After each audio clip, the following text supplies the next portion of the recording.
Hey you guys, and welcome back. I hope you can hear me. I have my fan on, so hopefully that won't interfere with the audio. But as promised from my last video where I talked about the issues that were coming to light with Pastor Dow and Straightway Church, I am doing this video concerning an interview that I saw that I noticed some issues with. It was an interview on a channel called I Never Knew TV. I've never heard of that channel before, so I'm not sure exactly what they do. I don't know if it's like an entertainment channel and they just interview different people in the community. I'm not exactly sure because I didn't look at any of their other videos. I just happened to see that one because it came up in my feed. And it was an interview, and I'm not even sure of the person who is the interviewer, but it was an interview with Bishop Nathanyel from one of the Hebrew Israelite camps, IUIC, I think it's the name of the camp. And I recognize his face because I used to watch their videos long time ago. And I just pretty much had to stop because I just noticed that it kind of seemed like it was just like one of the rest of the camps that was just like a bunch of black women hating black men. But now, granted, some of the lessons that they did were very good, but it was just it had a very strong, and I think back then that was in the height of, men talking about men going their own way and the whole gang of black women bashing black men that were all over social media. That was before social media cracked down. That's when they were just wilding out and, calling for the death of black women and making posts saying that black men should go around and inject black women with HIV. I mean, it was just terrible. And so I watched a few of their videos and then I just noticed that it was just more of the same black woman bashing that you were seeing all over the rest of the internet. And so I just stopped watching their videos. And so this would happen to come up in my feed, and the title of it was something like domestic violence or black men who hate black women or something like that. So I was like, well, maybe they've changed their tune. Maybe they've, maybe they've had a change of heart. Maybe they've seen the light. Okay.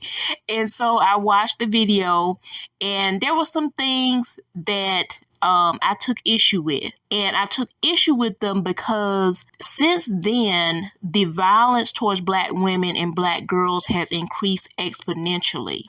And when you put out false narratives, that just furthers, that's how we got here, is by allowing the men in the community to just go buck wild with promoting violence towards black women and girls all over social media, just pushing for it, encouraging it, trying to get other black men to participate in that. And so that's what happened. That's how we got to this spot to where it's just at the height of violence towards black women and black girls because so much of this kind of rhetoric has been put out there and it has gone unchecked. And this is the reason why I want to do this, okay, is because I don't think that our people, even in the awakening, seeing everything, I don't think that our people grasp what is going on and what's getting ready to go down. Because I think, and that's one of the reasons why I repented in my last video, because I was kind of a similar mindset. I was like, our people have gone through all this stuff. For the past few centuries, they've done pretty much everything to us. Like what could be worse? What is the worst? What is the worst that this earth has ever seen? When we have gone through basically everything, being cannibalized, I mean, everything, right? But what I didn't realize is that even though we're all of the same bloodline, we're not all in the same group. We're not all on the same path within the awakening. And so I think that a lot of our people are just like, yeah, judgment is coming. Judgment is coming for the Gentiles. It's coming for the heathens because of what they did to our people. Okay, yeah, that's true. But in the scriptures, and I may read one of the scriptures that the Most High keeps bringing back to me, but in the scriptures that he keeps leading me to, yes, it talks about the judgment of the other nations, but it also talks about judgment towards a particular sector of Judah and Israel, of our people. And no, it's not going to be just the Christians and those who are not awakened. It's going to be those who also consider themselves to be in the awakening, okay, in the awakening, because what it talks about is those amongst us who are doing wickedness, who are just stiff-necked, who have no love in their heart. It talks about a certain type of people amongst our people who are going to get caught up in that judgment. That's why it's just been really heavy on my heart, because, you know, you have our people who are in these groups who they're under these men, and these men are, you know, they have weapons and, you know, they storing up food and all this other stuff. But it goes back to like the dream that I had where the Most High was pretty much showing me, if you are under the protection of the Most High, it doesn't matter what you have. It don't matter if you got 10 years worth of beans and rice stored up and you have a whole arsenal full of, you know, full on army gear. If you aren't under his protection, that's not going to do you any good. You're basically just going to be like everybody else, running from bears to lions. Okay, with what's coming onto the earth, what's being sent onto the earth. So that's one of the reasons why I wanted to address some of this. And so I know a lot of our people, and especially a lot of the mesmerized, brainwashed sisters, may not pay any attention right now, but when this stuff start popping off, maybe, you know, there'll be something that will cause them to remember what was said and hopefully try to get themselves together before it's too late. Okay. And that goes for anybody, because, you know, whether you're talking about the women or the men, you know, our people have been subjected to some very strong spiritual attacks. And that's what it is when we have all of these different rhetorics and teachings and doctrines and things like that, all of them different. Everybody's saying something different. Everybody's saying that they're hearing from the Most High. Everybody's saying that they're being led by the Holy Spirit, but everybody's saying something different about the exact same thing. So everybody can't be telling the truth. So to me, that's a spiritual attack. That's the enemy coming in and causing confusion within the assembly. And so it doesn't matter what kind of rhetoric or dogma or whatever kind of scriptures you try to use. At the very base of it, it doesn't matter whether you are a man or a woman. We are expected to have love, genuine love in our hearts for one another.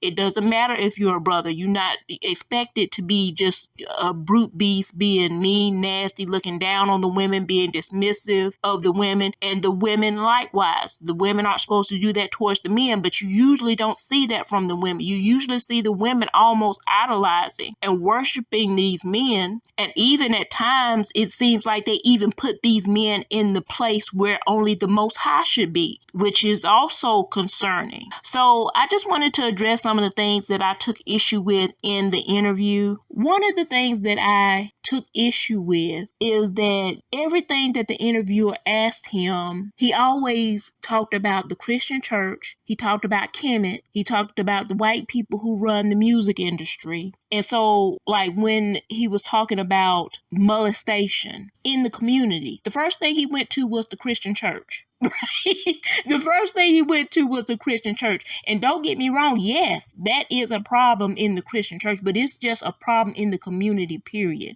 I don't care what religious institution you follow. And yes, you will even find that amongst the Hebrew Israelites. Then he talked about polygamy. Okay, the first introduction that I got to from the group Hebrew Israelites was the men standing on the street corners talking about polygamy, talking about repeating things that they read from the Talmud, saying how when a girl first got her cycle, that she was eligible to be married. I remember hearing stories about these men preying on single mothers within the awakening who had young daughters and going to them to marry these underage young girls. And so it's not just in the Christian church. And is that my thing is, if you are going to say that you are a leader and you are going to talk about issues in the community, you should first research and find out about what the issues are in the community. And if you are going to talk about issues in the community, you should talk about it honestly. You shouldn't just put it off on the Christian church, because it's not just in the Christian church, it's just in the community regardless of religious affiliation, and that includes Hebrew Israelites. He talked about how in Kemet they just pass women around. Well, yeah, that's probably true, but they do that within Hebrew Israelite too. They do that within Hebrew Israelite. They do that within the Christian church. I'm not exactly well versed on the Nation of Islam, but I would imagine they probably have something, like that going on over there too. But don't quote me on that, because I don't know anybody who's in that religious affiliation. But I just know what goes on in our community with our people, and the fact that there's always some rationale behind why it's acceptable for that particular group, that particular following, to do the same thing that all the other groups are doing. Then the interviewer asked him, well, what leads a person to violate a child? And the bishop started going off and talking about how people are dressing their young girls, and they have them in little shorts that show their little camel toes, and they dress them like harlots. And then he read a scripture in the Bible from Leviticus, I think it was 19 and 29, where it says, do not prostitute thy daughter, to cause her to be a harlot. And so that was perplexing to me, because I remember 10 years ago when we were talking about the amount of sexual violation of children, especially little girls, in the Black community. And that was one of the scriptures that I used, not because they were dressing them in little shorts and, whatever else, but because they were actually being prostituted. Like, sex trafficking is a huge problem in our community. Not some hypothetical, how you dress them, that's considered prostitution in the Bible. What about actual prostitution? Because a lot of that is going on in our community, where women and girls are being snatched up, kidnapped, and forced into that lifestyle. When our people came out of slavery, the Black men in the community were actually prostituting Black women and Black girls to white men. Actual prostitution, not hypothetical, how you're dressing them or letting them have a boyfriend or whatever else. Now, I'm not saying that that's not an issue. And I'm not saying that you should just be dressing your little daughter like little grown women. You shouldn't.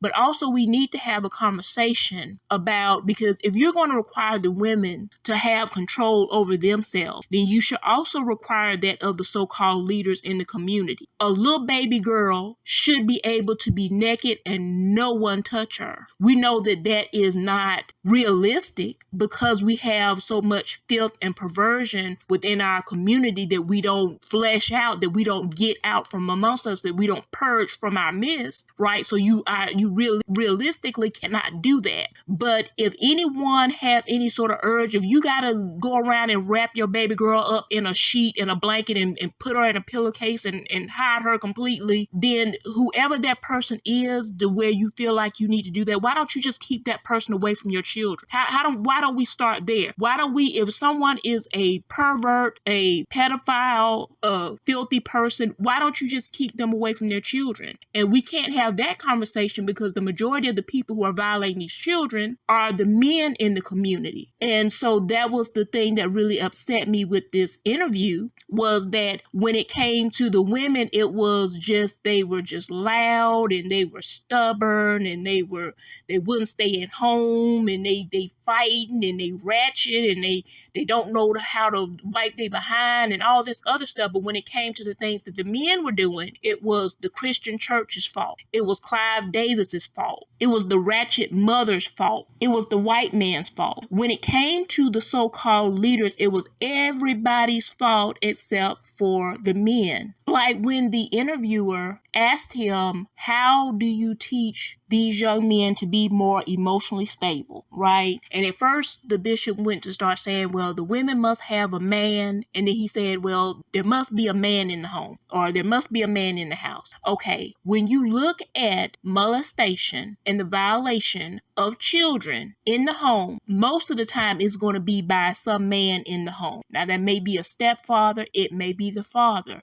I was shocked at the number of stories that I have seen recently of Black women who had been violated by their biological fathers and impregnated with children by their fathers and by the people, the adults who knew that this had happened, and they helped to cover it up. We talking about the women too, the mothers, the sorry mothers who won't, the no good, dirty, filthy men, fathers who are doing this to their children, and the no good, sorry mothers who sat back, knew it was happening, and helped to cover it up. But here's the kicker, right?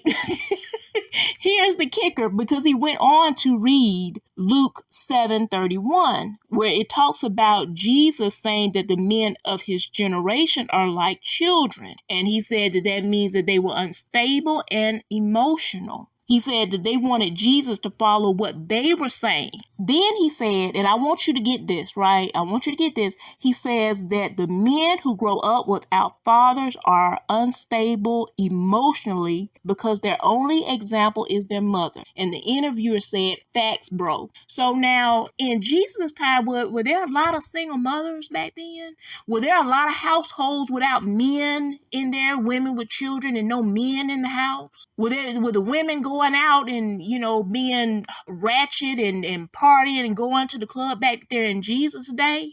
So that means that the fathers were in the homes then, but the men were still like children. The men during Jesus' day were still like children, but they had their fathers. And if I had to guess, the men back then were a lot more responsible than the men today.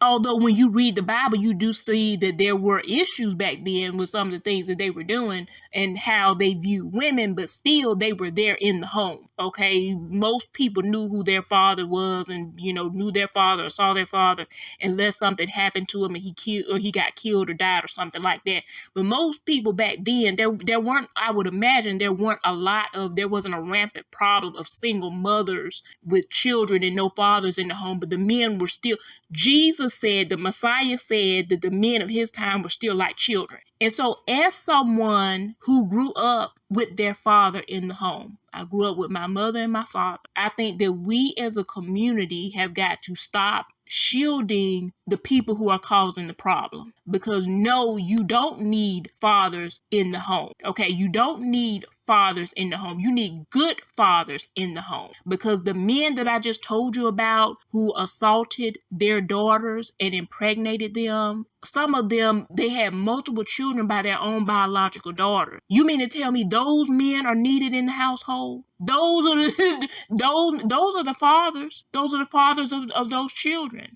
And sometimes when a woman is dating a man, she doesn't know that, because it's not generally something a man just goes around talking about or saying that he just likes children. And so a lot of these men get upset because a lot of the divorces are filed for by the women, and they just think, oh, well, these women are just divorcing these men because they just want to go out and party and go to the club. But there's a lot of dysfunction because in our community, it's frowned upon by the men for them to go to counseling, to get help, to talk about, mental illness. That's frowned upon. And the men refuse to go and get help. And so they enter into these relationships. And a lot of times these women don't find out that these men have these issues until they've already gotten into a relationship with them. And so if you aren't going to be honest about the issue, about the problem, then how do you expect the problem to get solved? You can't just say to a woman, yeah, y'all are married, so you just need to stay married. You just don't need to file for divorce. You just need to stay with your husband and stay in the home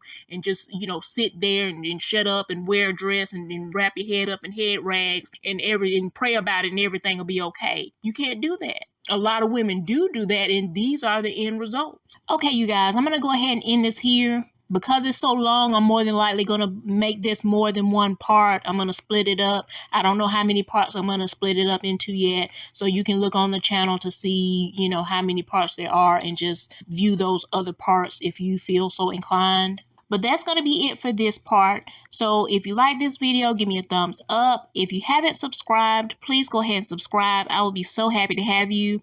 You guys have a great day, and I will see you on the next video. Thanks.